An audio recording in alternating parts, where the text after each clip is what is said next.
How do you decide how you want to spread incoming costs? The incoming cost is the cost that comes into a department. So say I'm sitting in finance and HR and the city manager are supporting me. Like HR did my recruitment and they did our labor relations and they manage our benefits of us who sit here in finance. So it comes in. City manager is supporting the department. All the other support departments are supporting me. So that's what incoming cost is. So when you think to yourself, how do you want to spread it? Typically, 75% of the time, you're going to say that's going to follow the staff time because it's a true overhead cost that it should be factored equally to every person who sits in that department. It's saying HR recruiting, I don't know the recruitment was done. They're going to do it for all different, it's for all of finance. So every person sitting in finance pays a little piece of that. So 75% of the time, and that's why the default is salary, because it should be spread the way the people are spread. It's like a office pencil. It's like your office supplies. It's just going to follow the people. It's general administrative costs.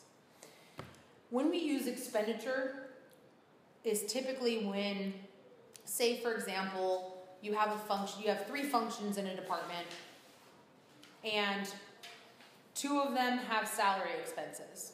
So 2 of them are the actual staff in there. And then another one is, say, a contract. Like let's say you've hired a contractor to do, like let's say they're a 1099 employee and they're sitting there and they're doing a function for you in that department. Their costs don't show up in the salary line.